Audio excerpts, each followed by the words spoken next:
Richard Breener knew the price of their home, Laura's work schedule, and even which pajamas their 8-year-old daughter wore. He stood on the front porch of the modest, 2-story colonial that Mark had spent 5 years renovating, his posture relaxed, his smile practicing a warmth that did not reach his eyes. It was a Saturday morning, the kind that was supposed to be filled with the smell of pancakes and the sound of cartoons, but instead, the air was thick with a suffocating tension. Mark stood in the doorway, blocking the view into his living room, his knuckles white as he gripped the doorframe. He felt a distinct, primal urge to shove the man backward, but Richard's suit cost more than Mark's car, and his confidence suggested he knew it. "I am afraid you're not hearing me, Mark," Richard said, his voice smooth, like expensive whiskey sliding over ice. He held a manila folder, tapping it rhythmically against his thigh. "This is not just about market value. It's about optimization. Your property is the missing piece of a larger puzzle. Puzzle I intend to solve." Richard opened the folder. He did not hand it over, he just displayed the contents. There were photos of Mark's house taken from the street, but also from the wooded creek in the backyard. There were spreadsheets. Mark saw the figure of his outstanding mortgage, accurate to the cent. He saw a printout of Laura's teaching schedule at the elementary school. And then, a photo of his daughter, Olivia, playing in the front yard, wearing her favorite pink unicorn onesie. "A lovely child," Richard noted, seeing Mark's eyes widen in horror. "Safety is such a concern these days. Old houses like this, they have so many vulnerabilities. Wiring, locks, windows. It would be a shame if the stress of maintenance became too much for your family." "Get off my property," Mark said, his voice trembling not with fear, but with a rage that felt dangerous. "If you come back, I am calling the police." Richard chuckled, a dry, rattling sound. "The police? For a neighbor making a generous offer?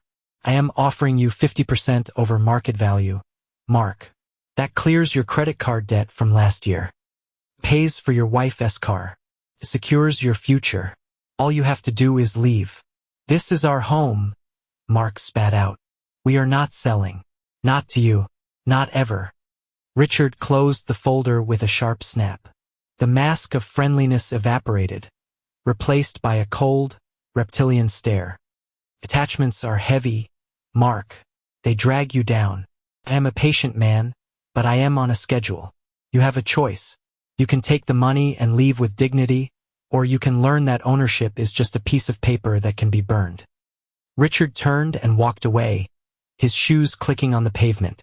Mark watched him go, his heart hammering against his ribs.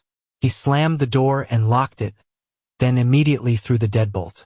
He turned to see Laura standing at the top of the stairs, holding Olivia's hand. She looked terrified. Mark realized then that the choice had already been made. He could not sell now. If he sold, he was rewarding a predator. He had to stand his ground. He had to protect the fortress. He spent the rest of the day reinforcing the perimeter, checking window latches, and assuring Laura it was just a rich bully blowing smoke. But that night, as he lay awake listening to the settling groans of the house, a loud crash from the basement shattered the silence. Mark grabbed the baseball bat he kept under the bed and rushed down, expecting a broken window. Instead, he found the basement door wide open to the backyard. The cold night air drifted in. Nothing was stolen. But on the floor, amidst the scattered Lego bricks of his son's city, sat a single pristine architectural blueprint of the lot, with their house erased. The decision to fight turned their sanctuary into a prison. Over the next 10 days, the psychological warfare escalated with a precision that suggested Richard had done this before. It was not random vandalism. It was a surgical dismantling of their sanity. Mark installed cameras, high-definition, motion-activated, cloud storage enabled. He spent thousands they did not really have on a security system that promised peace of mind. But Richard, or whoever he had hired, treated the technology like a game. The alerts would ping Mark's phone at 3:00 a.m. He would watch the live feed, heart racing, only to see nothing but wind in the trees. Then, 10 minutes later, another alert. a shadow moving just on the edge of the frame, a figure standing perfectly still in the blind spot between the garage and the fence. By the time Mark ran outside with a flashlight, the yard was empty, the only sign of life the rippling water of the creek. Sleep became a memory. Marcus' work as a data analyst suffered. He spent his days reviewing hours of empty footage, looking for a glitch, a face, a mistake. Laura began taking sedatives just to close her eyes. The children were forbidden from playing outside. The forever home felt like a bunker. Then came the Wednesday that broke them. Mark had gone to the hardware store to buy heavier gauge locks for the shed. Laura was at a brief faculty meeting, and the kids were at a neighbor's house. The house was empty for 45 minutes. The alarm was set. The cameras were on. When Mark returned, the front door was locked. The alarm panel was green, indicating no breaches. But the air inside felt wrong, stale, displaced. He walked into the living room and froze. The furniture had not been moved, but every single family photo on the mantel and walls had been turned around, facing the plaster. Panic, cold and sharp, spiked in his chest. He ran upstairs, shouting names of family members who were not there. He burst into the master bedroom and stopped dead. On the bed, laid out with forensic precision, were clothes. His work shirt and jeans. Laura's favorite blue dress. But it was not just a pile of laundry. The clothes were arranged to look like bodies lying in repose. The sleeves were folded over phantom chests. The pant legs were straight. He ran to Olivia's room.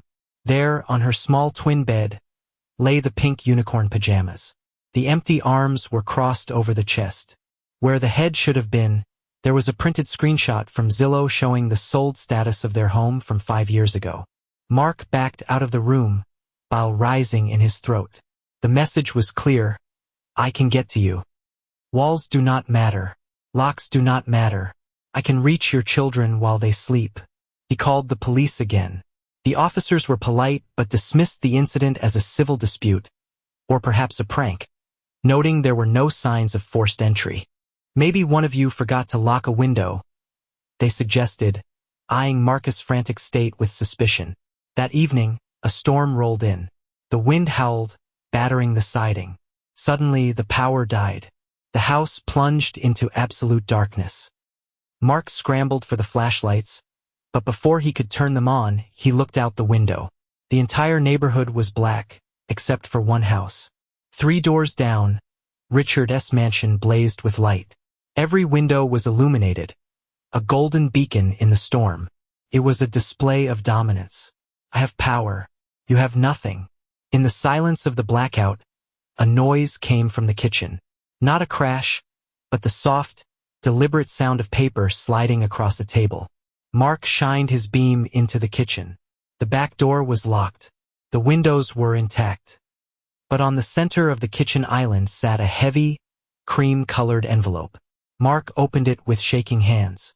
Inside was a cashier's check for double the home's value and a contract. A sticky note was attached in elegant handwriting. The offer expires at midnight. The next lesson will be harder. Mark looked at Laura. She was huddled on the couch, illuminated by the harsh beam of the flashlight, weeping silently. He had failed. His pride, his desire to fight, it had only endangered them. He uncapped a pen. He was ready to sign. Do not sign it. Laura's voice was quiet, trembling, but there was a steel rod of resolve beneath the fear. She stood up, wiping her eyes. Mark looked at her, exhausted. Laura, he was inside the house. He was in Olivia's room. We see not win this. The police would not help. He has money, he has access. He is insane. I need 1 hour, she said, snatching the pen from his hand. Just 1 hour, Mark. For what? To pack?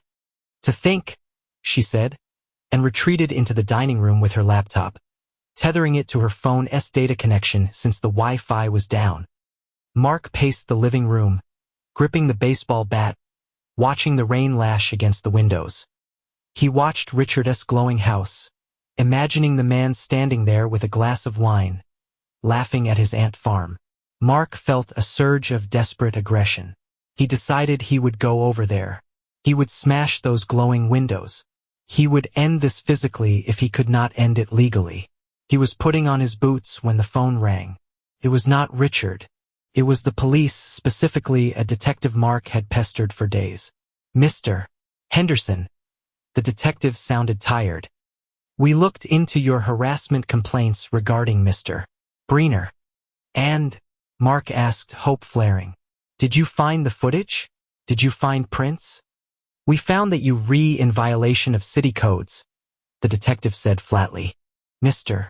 Breener's lawyers just forwarded a comprehensive report to the department. Your deck was built without a permit 3 owners ago. Your fence is 6 inches over the property line. Technically, the city can condemn the structure until it's rectified.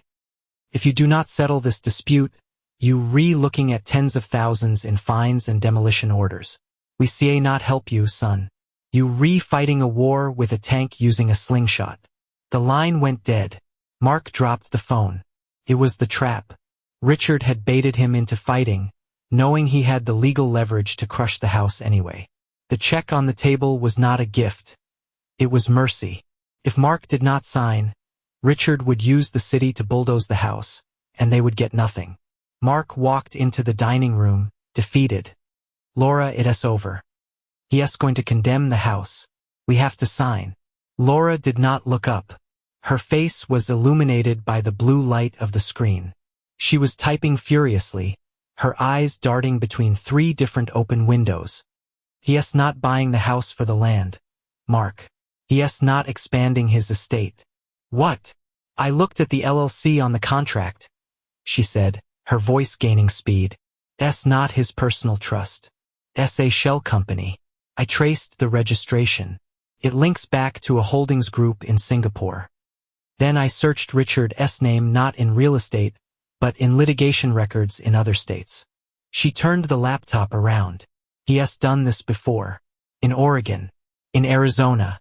He creates a problem neighborhood, drives prices down or forces quick sales, and then flips the consolidated land for commercial zoning. But that's not the catch." Mark stared at the screen, not understanding. "So he's a developer. We knew that." "No." Laura pointed to a news article translated from Korean. "He is currently the lead negotiator for a merger with Hanguk Precipice, a massive investment firm. The deal is worth $400 million. And look at the corporate ethics clause in the merger prospectus." Mark read the highlighted text. "Principals must have 0 pending litigation, criminal investigations, or reputation risks involving moral turpitude." "He's on a deadline," Laura whispered. "That's why he's rushing. That's why he's aggressive. If this merger goes through, he makes millions. But he needs this land to anchor a portfolio asset. He's overextended, Mark. He's desperate. He's not a god. He's a gambler holding a bad hand and bluffing with loud noises." Mark looked at the contract. "But the police would not touch him." "We do not need the police," Laura said, a cold, hard look entering her eyes, a look Mark had never seen before. "We need to speak the only language he actually fears."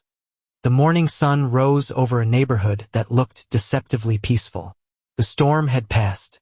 The power was back on. Mark sat on the front porch, a cup of coffee in his hand. He was not hiding behind the door anymore. He was waiting. At 8 a.m. sharp, Richard Breener walked out of his front door. He looked immaculate in his suit, checking his watch. He saw Mark and paused, a smug grin spreading across his face. He began to walk toward Mark's house, likely coming to collect the signed contract. But Richard stopped halfway down the driveway. A black sedan had pulled up to the curb. Then another, and a third. They were not police cars. They were high-end town cars with tinted windows. Men and women in sharp business attire stepped out. They carried briefcases, not guns, but Richard looked as if he had been shot. Mark watched as Richard froze, his face draining of color. One of the men, an older gentleman with silver hair whom Laura had identified as the chairman of the ethics committee for the investment firm, walked straight up to Richard. He did not shake hands. He simply held out a tablet. Laura stepped out onto the porch beside Mark. She had been up all night sending emails. She had not just sent them to the partners. She had sent the videos. All of them. The shadow in the yard. The time-stamped logs of the harassment. The terrifying photo of the clothes laid out on the beds. She had CC'd the entire board of directors of the merging company, pointing out that their potential partner was currently engaging in felony stalking and intimidation. She had not asked for help. She had simply asked, "Is this the man you trust with your reputation?" Mark watched the conversation from 20 yards away. He could not hear the words, but he saw Richard's body language crumble. The arrogance dissolved. The confident posture collapsed. Richard tried to gesture, to explain, pointing vaguely at Marcus' house. But the silver-haired man cut him off with a sharp chop of his hand. The man took the tablet back, turned, and got into his car. The fleet of sedans drove away. Richard stood alone in his driveway. He looked small. He looked toward Mark and Laura. For a second, his eyes locked with Marcus. There was no threat left in them. Only the hollow, panicked realization of total ruin. The merger was dead. His leverage was gone. And with the evidence Laura had distributed, the police investigation that would follow would not be a local civil dispute. It would be under the microscope of corporate lawyers looking to distance themselves from him. Richard turned and ran back into his house. By noon, a moving van arrived. It was not a professional service. It looked like a rental. Richard and his wife threw boxes into it with frantic haste. There was no careful packing, no supervision. They were fleeing the fallout. As the sun began to set, the van pulled out of the driveway, scraping the bottom against the curb in its haste. Richard did not look back. Mark put his arm around Laura's shoulders. They stood on their porch, watching the empty Mac mansion down the street. It was just a house now, just wood and brick. The monster was gone. "You realized something last night," Mark said quietly, looking at his wife with newfound awe. "I realized he was a bully," Laura said, taking a sip of her tea. "And you do not fight a bully by hitting him. You fight him by telling his mother." Mark laughed, a sound of genuine relief that released the tension of the last month. He looked down at the contract on the table, picked it up, and tore it in half. The sound of the ripping paper was better than any music. They went inside, deadbolt the door. Not out of fear, but out of habit. And for the first time in weeks, the house felt like a home again.